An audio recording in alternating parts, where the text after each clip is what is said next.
point is that essentially the EU has no mandate. There was never a democratic vote on our incorporation.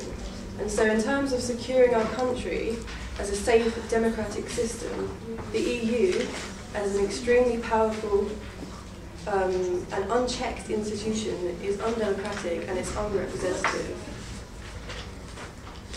So at this time, in a recent poll, 56% of the population asserted that they would not be part of the Union, with only 30% saying they would stay.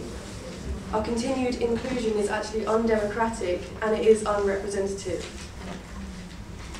For now, thanks to Gordon Brown, we continue not to be part of the Euro. We hold economic independence. However, it is very important to consider that eventually, as was said before, we will have to be part of the Euro. There are certain policies which could improve the effectiveness of the UK as a stable and democratic society, which cannot be implemented because of the EU. In a recent poll, it was 60% of Britain suggested they would renationalise the railways, which under current neoliberal policies supported by the European Union would definitely not be allowed. Other policies which can't be implemented include, whether you agree with it or not, decriminalisation of drugs, that can't be implemented. On a smaller scale, the continued membership of the EU is affecting democracy in the UK.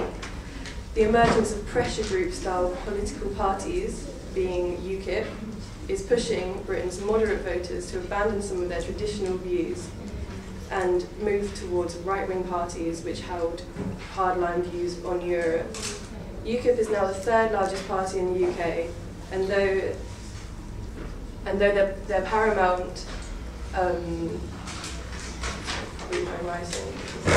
incentive is Europe. Point of information. The other elements of their party include actually very anti-Semitic, homophobic, and actually quite sexist things which are going unnoticed because of the pressure group style way they're putting forward. It's essential to preserve the legitimacy of UK democracy. To leave the European Union is not a democratic institution, and it enforces neoliberal policies over a reluctant population. Yes.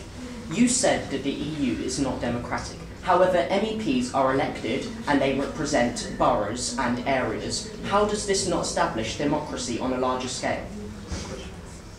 That doesn't make sense. Hang on. Can you explain the question again? You were saying that the EU is not democratic